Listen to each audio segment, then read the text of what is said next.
일단 여기 할게요. 그럼 여기도 실기하고 관련이 있으니 나중에 세무 2급 때는 실기하고 관련이 있으니까 해보자.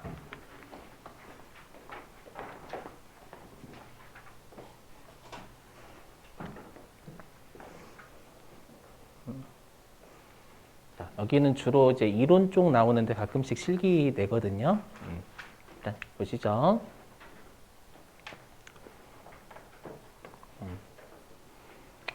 자, 보시면 자, 여러분들 여기 주인공은 갑이 그리고 여러분들 제가 이거 까먹었다. 앞으로 여러분들 그 세법 하실 때 있잖아요. 세법 하실 때 신용카드가 나오면 항상 같이 움직이는 애가 있어요.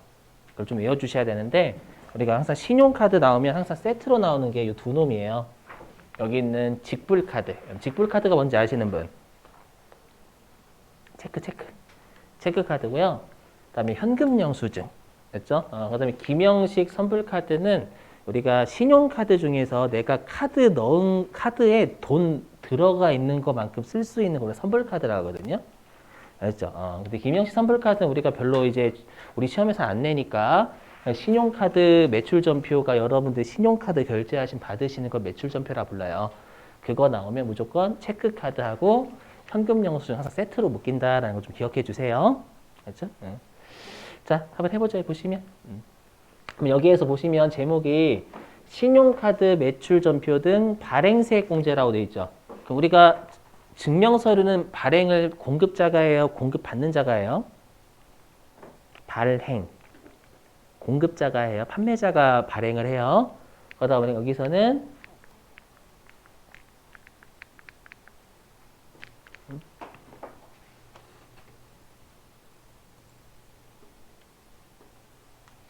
이 공급자 예입장이에요, 예입장.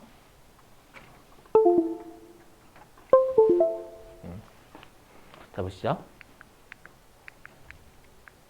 자, 뭐냐면, 자, 요 공급자 갑이요, 영수증 발급 대상자래요. 영수증 발급 대상자. 그러면 우리가 요 매입자 A 같은 경우에는 영수증을 받으면 매입세 공제가 돼야 안 돼요? 매입세 공제가 안 되죠, 여러분. 원칙적으로 영수증은 세법에서 인정하는 서류가 아니니까. 그래서 매입세 공제가 안 돼요. 그럼 매입세 공제가 안 된다라는 건 요 A가 그냥 나 매입세 공제도 안 되는데 그냥 제출하지 말자라고 해가지고 그냥 아무것도 안 하겠죠, 여러분. 제출을 세무서에. 예.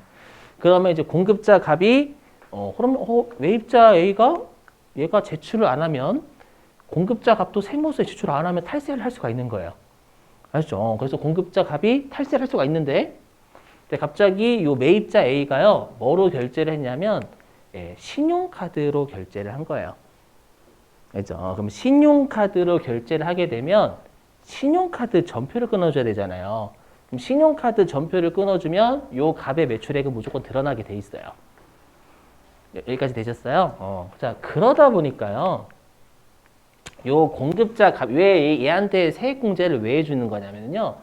신용카드 발급을 원래 영수증 발급하면 탈세가 가능한데 상대방이 제출 안 할 거니까. 근데 신용카드 전표를 끊어주면 본인의 매출액이 드러나는 거예요. 드러나니까 자꾸 지금은 잘 안 그러는데 요즘도 신용카드 발급 거부하시는 분들 꽤 계시죠? 가끔씩 우리 동네 분식점 같은 데 가보면 저번에 라면 먹으러 갔더니 카드 결제 안 받으시더라고요. 그래서 못 먹어서 배고팠어요. 아무튼 그래서 일반적 옛날 더더욱 그랬고 그래서 신용카드 자꾸 발급을 거부한다라는 거예요.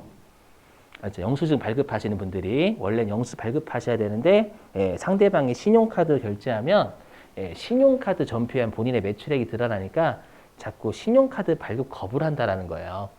그러다 보니까 세무서 입장에서는 신용카드를 혹시라도 네가 발급을 하면, 맞죠? 신용카드를 발급을 하게 되면은요, 수수료까지 내야 되잖아요. 맞죠? 그러면 요 신용카드 발급에 대한 수수료만큼은 네가 내야 될 세금에서 빼주겠다라는 논리예요. 무슨 말인지 이해되시겠어요? 물론 취지를 외우지 않으셔도 돼요, 여러분들. 모르셔도 돼요. 자, 그래서 일단 이 공급자 갑이 영수증 발급 대상자야 돼요. 맞죠? 탈세가 가능한데 신용카드 때문에 불가능한 놈이에요. 아셨죠?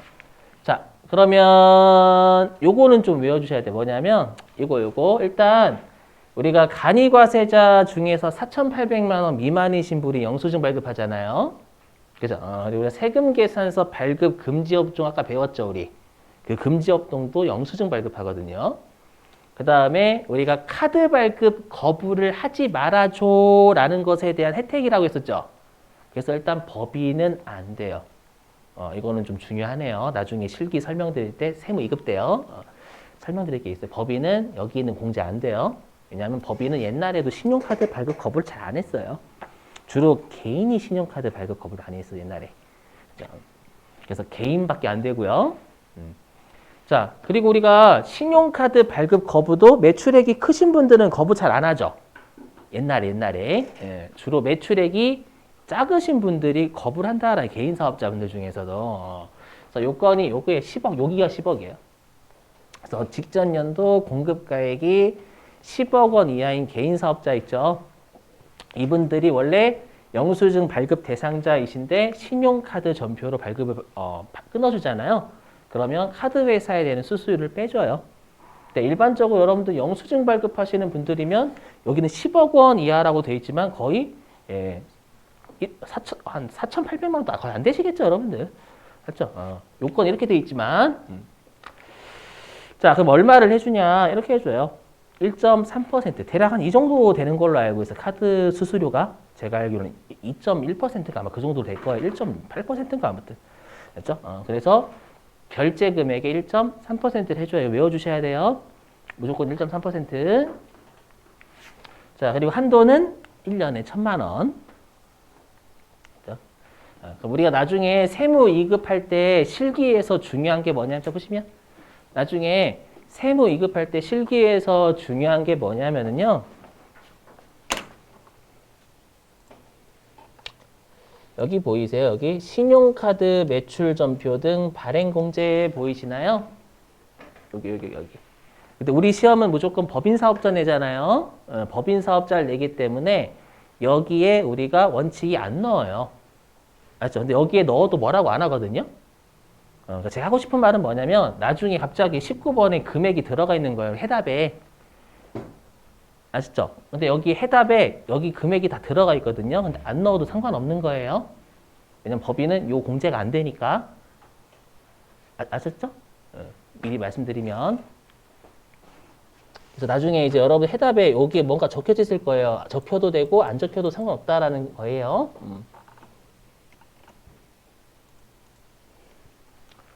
자, 그리고 요거 1년에 1,000만 원이지 6개월에 1,000만 원이 아닙니다. 예전에 한번 6개월 한도가 1,000만 원이다라고 장난친 적이 있어요.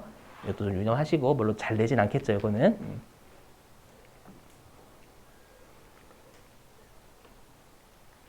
자, 여기서 잘 잡으시면 우리 세무 2급 때 안 해도 돼요. 중복되는 거 안 해도 되거든요. 자, 그 다음에 예정신고 환납부.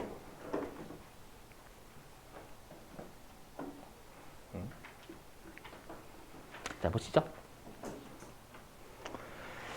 자, 여러분들 우리가 법인 같은 경우에는 1월 달부터 3월 달까지에 대해서 4월 25일까지 예정 신고를 반드시 해야 되고 원칙이 예전에는 반드시였는데 원칙이에요. 이게 좀 바뀌었어요. 시험에 그래서 내요. 아무튼 이렇게. 자, 그리고 일단 4월 달부터 6월 달까지에 대해서 7월 25일까지 신고하죠. 왜냐하면 법인은 신고 능력이 뛰어나기 때문에 미리 3개월치 신고하라는 거예요. 하지만 개인은 신고 능력이 떨어지니까 어떻게 하냐면 그냥 고지서를 날려. 고지서 무시하시고 뒤에서 배우실 거니까. 알죠? 그래서 전기에 50% 내라고 고지서가 날라와요. 여기까지 되셨어요? 근데 여러분들 우리가 고지 납부라는 건 대략적으로 전년도에 냈던 세금의 50%가 3개월치라 추정하는 거예요. 그렇죠? 그러니까 이건 뭐냐면 정확한 신고가 아닌 거예요. 그냥 고지서로 낸 거잖아요. 세무서가 그냥 전년도 6개월치 있죠. 과세기간.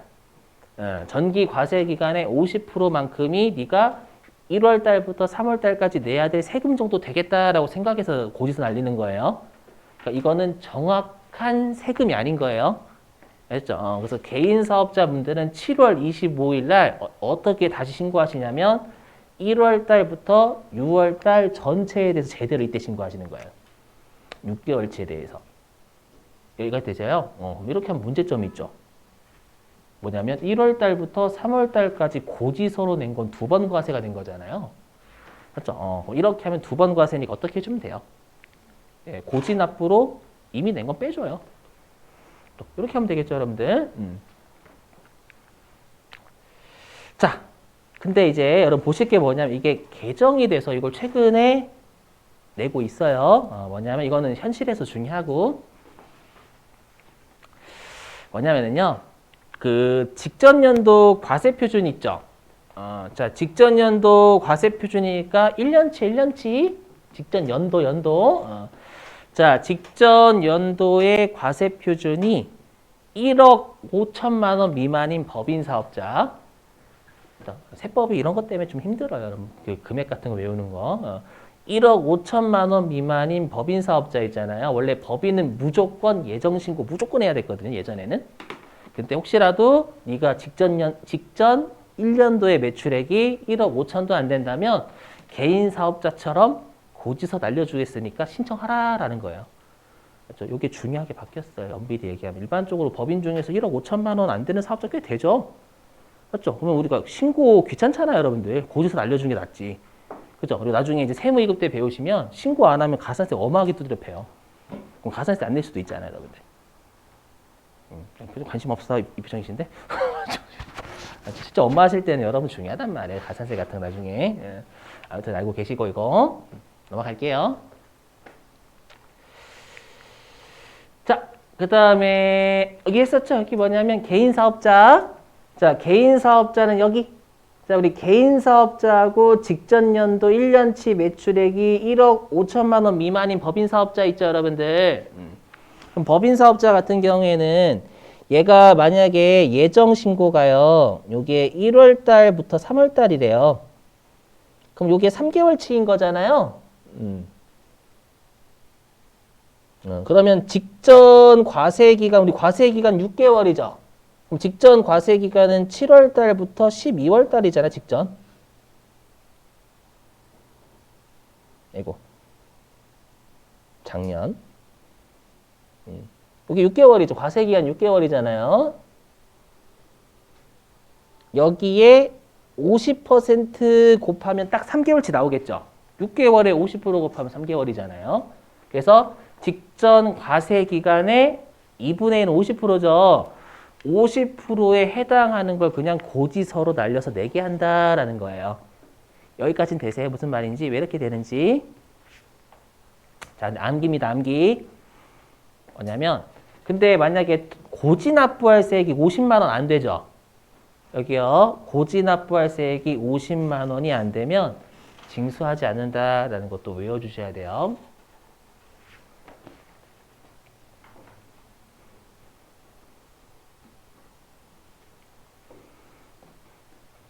금액이 얼마 많이 안 되잖아요. 그러니까 고지납부할 게 만약에 10만 원이래요. 그럼 10만 원 여러분들 우리가 세무서에서 받아내기 위해서 예, 우리 반드시 세금은 등기로 보내야 되거든요. 일반 안 돼요. 등기 진짜 많이 나가요, 요금. 그렇죠? 막 상대방이 안 받으면 다시 또 전화해야죠. 받으라고 개자식 이렇게 하면서 욕하면서. 그렇죠? 계속 안 하네? 막 스트레스 막 장난 아니겠죠? 물론 제가 그러고 있어요. 예전에 한번 등기급 한 8번 안 받았거든요. 바빠서 학원에 13시간 동안 수업했던 적이 있어가지고 그때 그래서 바빠가지고 오해하지 마시고 빡치셔가지고 문자 보내셨더라고. 예, 그래서 날 잡고 보긴 했어요. 그것 때문에 그래, 그것 때문에. 자, 그 다음에 여기입니다. 뭐냐면 근데 우리가 개인 사업자분들은 그러면 무조건 고지서 날리냐? 그건 아니라는 거예요. 뭐냐면 우리가 예정 신고를 할 수가 있어요. 개인 사업자분들 뭐냐면 자 보세요. 자 여기 우리가 지금 사례에서 얘가 각 예정 신고 기간이 1월 달부터 3월이잖아요. 그리고 직전 과세 기간은 직전 7월부터 12월이죠. 요거에 3분의 1도 안 되는 거예요. 이게 무슨 말이냐? 내가 작년 7월 달부터 12월 달에는 코로나 터지기 전이었어. 예를 들어 가지고요. 코로나 터지기 전이어가지고 내가 작년도에 매출액이 얼마냐면 한 2억 찍었어. 2억. 2억은 좀 너무했다. 2억? 2억 할게요. 2억 찍었어요. 알았죠? 근데 갑자기 우리 회사가 뭐냐면 어떤 사업자냐면 개인 사업자 중에서 노래방 하시는 분. 알았죠? 그래서 7월 달부터 12월 달까지는 장사가 너무너무 잘 됐어. 코로나 터지기 전에는요. 그래서 2억을 벌었네? 갑자기 코로나가 터진 거예요. 1월 달에. 그래서 1월 달부터 3월 달까지의 매출액이 갑자기 3천만 원 된 거야. 3천만 원. 알죠? 근데 어떻게 고지서 날라올까요? 2억이니까 우리가 2억에 50% 아까 50% 날린다라고 했잖아요. 그럼 1억 원에 대한 세금 내세요라고 하겠죠. 그럼 난 지금 장사도 안 됐는데, 장사도 안 돼서 빡쳐 죽겠는데, 맞죠? 장사가 잘 되던 때 우리가 50% 내라고 하면 여러분들 다 힘들잖아요. 맞죠? 그래서 세무서에 저 미안하지만 저 이번에 장사가 잘 안 되니까 그냥 신고하고 납부할게요. 라고 할 수 있다라는 거예요. 무슨 말인지 이해되시겠어요? 오케이? 이거. 근데 신고 납부하지 말고 고지서로 내도 돼요? 그렇죠? 난 세금을 그냥 다 내는 게 나의 꿈이야. 그렇죠? 고지서대로 낼게 이렇게 해도 되는 거예요, 여러분들. 넘어가겠습니다. 자, 이제는 환급 여기가 마지막이에요, 여러분들. 요거하고 이제 실기하죠. 좀만 참으세요, 여러분들.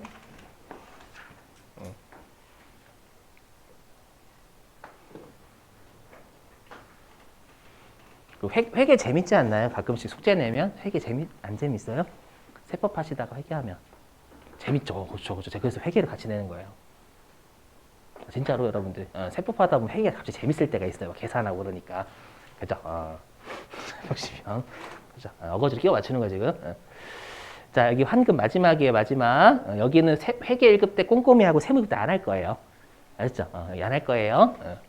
자, 보시면 자, 우리가 일반 환급인데요. 이거 좀 외워주셔야 돼요. 뭐냐면 우리가 환급은요. 예정신고 때 안 해줘요.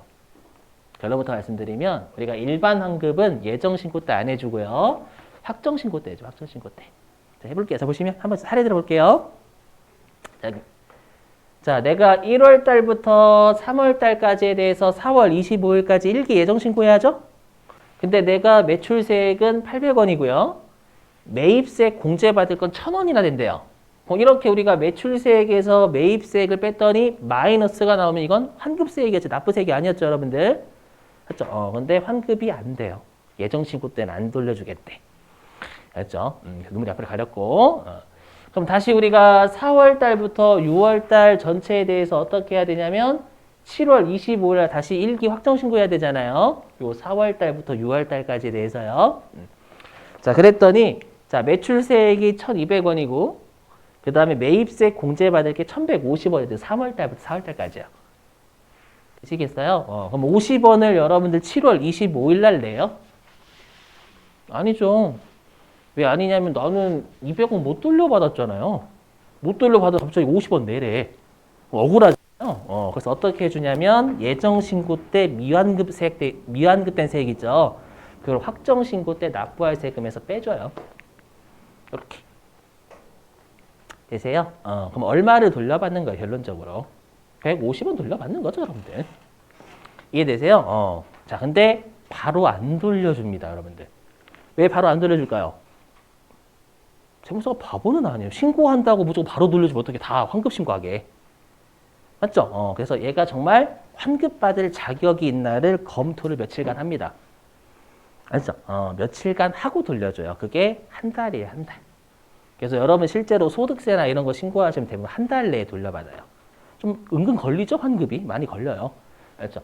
그래서 우리가 7월 25일 날 환급 신고하잖아요. 150원 돌려주세요 라고 하면 30일 내에 돌려요. 30일 내에.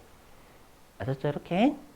그래서 조심하실 거 뭐냐면 우리가 환급 신고는 무조건 그 환급 기간의 마지막 날 있죠? 마지막 날로부터 25일 내에 환급 신고하는 거고요. 돌려받는 게 30일인 거예요. 맞죠? 이걸 어떻게 장난을 치냐면 이렇게 장난쳐요. 어떻게 장난치냐면 우리가 일반 환급 신고는 종료일로부터 30일 이내에 신고한다는 게 장난쳐요. 이 둘을 섞어 거꾸로 30일 내에 신고한다고. 30일에 돌려받는 거예요. 신고는 무조건 그 환급 기간의 마지막 날로부터 25일 내에 해야 되는 거예요. 이거 좀 조심하셔야 돼요, 여러분. 말 문제. 전통적으로 낚시 문제예요. 넘어갈게요. 이제 조기 환급 남았어요. 자, 조기 환급이에요, 조기 환급.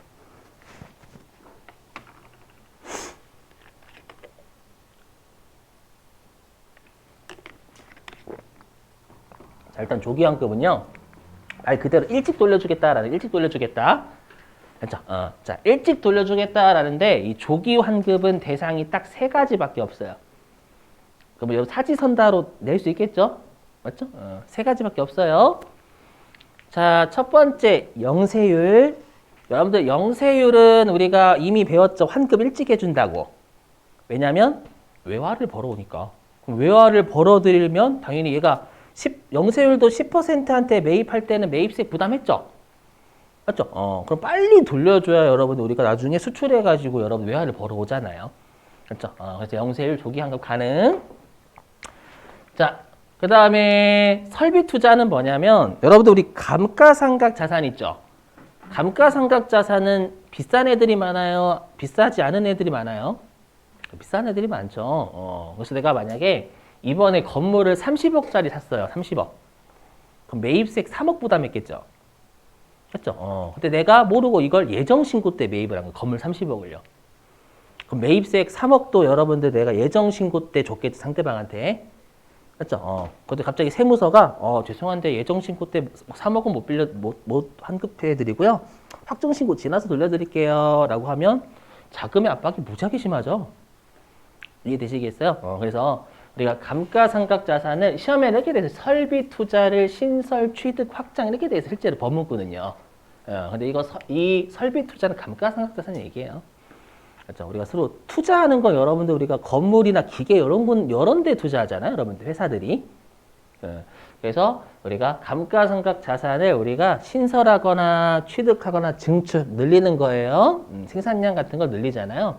그러면 이때는 우리가 워낙 큰 금액을 부담했으니까 일찍 돌려주겠다라는 거예요. 그렇죠? 자, 여기 재무구조 개선 계획. 이름만 들어봐도 뭔가 재무구조가 썩었다라는 느낌을 여러분 딱 받으시죠? 재무구조를 개선할 계획을 지금 이행 중이다라는 건 당초에 재무구조가 안 좋았으니까 개선할 계획을 지금 이행하고 있는 거잖아요, 여러분들. 그죠? 이게 뭐냐면 자, 우리 회사가 재무구조가 안 좋아가지고요. 좀 재무구조를 이렇게 개선하겠다라고 여러분들 우리가 법원에 제출을 해요. 그럼 법원에 제출하면은 법원에서 얘가 재무구조를 개선할 계획이 타당하다라고 하면은요. 어떻게 해주냐면 일부 좀 탕감도 해줘요. 채무 같은 거에 대해서. 아시죠? 자, 그러면 그 말은 뭐냐면 재무구조 개선 계획을 이행 중이면 법원에서 좀 얘를 좀 살려주는 거예요. 아셨죠? 그럼 이제 요런 애들은 이제 재무구조 개선할 계획을 이행 중이니까 여러 가지 여러분들 자산들 같은 것도 매입하겠죠. 맞죠? 자산들 매입했는데 세무서가 미안하지만 조기 환급은 안 되겠다. 그냥 확정신고 때 지나서 돌려줄게 라고 하면 법원에서 살려줬는데 다시 세무서에서 물에 빠뜨리는 거죠. 물에서 허우적거리고 있는 거죠. 재무구조가 안 좋았을 때 물에서 허우적거렸잖아요. 그죠? 근데 법원이 살려줘서 지금 개선계획을 이행 중인 거죠. 이해되세요? 근데 갑자기 세무서에서 법원은 법원대로고 나는 아니다. 그냥 죽어라. 라고 해가지고 예정신고 때 환급을 안 해주는 거예요. 확정신고 때 지나서 환급해주면 얘네들이 갖가지 자산 샀는데 또 재무구조가 더 안 좋아지잖아요, 여러분들. 맞죠? 그 기간 또 차입도 해야 되고 그러는데요. 안 돌려줘봐요. 장난 아니, 문제가 더 생기죠. 그래서 일찍 돌려주겠다라는 거예요. 맞죠? 3개. 자, 그 다음에 여러분 조기 환급은요, 보실게요. 조기 환급은요, 반틈 일찍 돌려줘, 반틈. 아까 일반 환급은 30일 내에 돌려줬죠. 조기 환급은 15일 내에 돌려줘요. 15일 내어주시고. 자, 그 다음 보시죠. 그럼 조기 환급은 이렇게 가능합니다. 보시면. 자, 만약에 1월 달이라 해볼게. 자, 내가 만약에 1월 달에 환급받고 싶어요. 1월 달치를 환급받고 싶어요. 그러면 1월 1일부터 1월 31일까지가 환급 기간이죠.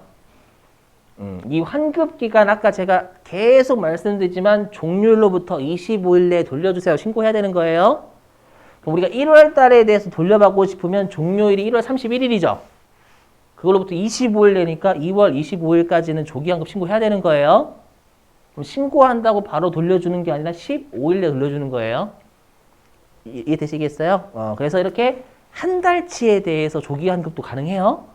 또는 이렇게 해도 돼요. 내가 1월 달부터 2월 달 두 달치 있죠.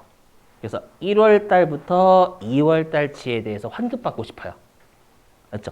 그러면 1월 달부터 2월 달치에 대해서 돌려주세요 라고 종료일이 2월 28일이니까 3월 25일까지 조기환급 신고하면 되겠죠.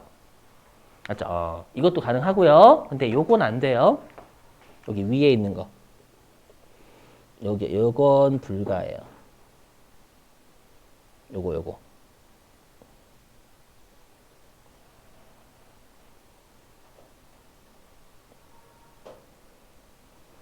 왜 안 될까요? 제가 아까 한 달하고 두 달 가능하댔죠? 근데 이건 왜 안 되냐면 3월 달은 예정 신고 기간이죠. 그리고 4월 달은 확정 신고 기간이죠, 여러분들. 그래서 이렇게 예정 신고 기간하고 확정 신고 기간이 겹쳐서 환급 신고는 안 돼요. 이해되세요? 여기 1월 달하고 2월 달은 여러분들 어차피 예정 신고 기간이잖아요. 이건 괜찮은 거예요. 근데 예정 신고 기간과 확정 신고 기간이 겹쳐서요. 조기환급 신고는 안 된다고요. 주소말 이해되시겠어요, 이거? 어려우세요, 여러분들? 요거? 3월 달부터 4월 달이면 3월 달은 여러분 예정 신고 기간이잖아요. 1기. 얘는 확정 신고 기간이고. 이 둘이 겹치는 건 안 된다고요, 여러분들. 자, 그 뜻이고. 자, 근데 여기 보시면 아시겠지만 여기 조기 환급 기간이 예정 신고 기간 중 최종 3개월. 아이고, 죄송해요.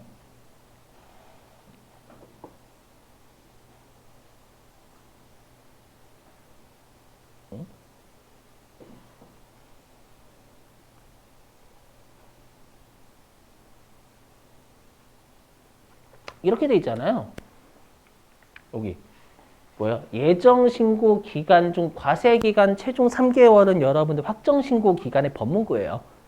과세 기간 마지막 3개월이 확정 신고 기간이죠, 여러분들. 그냥 확정 신고 기간에 보세요, 그냥. 미치고 환장하겠네, 지금 정말로. 여러분들 보고 하는 게 아니라. 그럼 여기 뭐냐? 매월은 매 1개월이에요. 매 1개월. 그리고 매 2월은 매 2개월이에요. 좀 그 개짜를 좀 써주면 얼마나 좋아요. 그죠? 근데 실제로 세법이 다 있다고 해요. 매 1개월 이렇게 안 돼 있어. 매 1월, 매 2월. 알죠? 그래서 매 1개월, 매 2개월의 뜻이에요. 그러면 우리가 아까 그 1월 달부터 이것도 가능하거든요, 요거? 여기 1월 1일부터 3월 31일에 대해서 4월 25일까지 조기 환급 신고하는 거 되거든요. 근데 이거는 우리가 3개월은 안 들어오죠, 여기에. 그죠? 왜 3개월은 여기 안 들어와 있을까요? 왜냐면 얘는 조기 환급 신고 기간이라고 안 부르고 예정 신고 기간이란 별도의 용어가 있죠. 이해되죠? 별도의 용어가 있으니까 조기 환급 신고 기간이라 안 부른 거예요. 그렇죠? 그러니까 1월 달부터 3월 달까지에 대해서 4월 25일까지 조기 환급 신고하는 거 돼요. 되는데 얘는 별도의 용어가 예정 신고 기간이란 용어가 있잖아요. 그래서 조기 환급 신고 기간이라고 알아는 것 뿐이에요.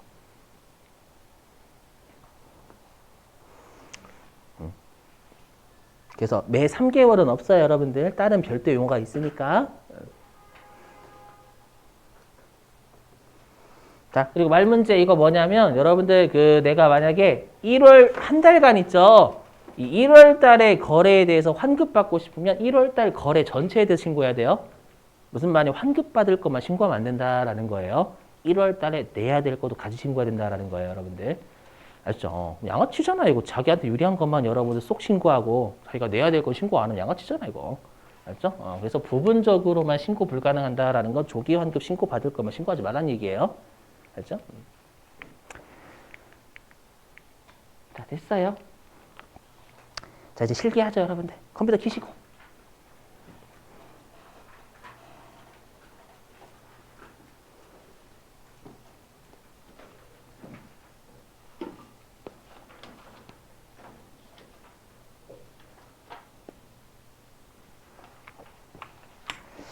자, 요인물 좀 나눠드릴게요. 자, 지금 나눠드린 유인물은 장부조의 유인물입니다. 자, 앞으로 좀 주시고.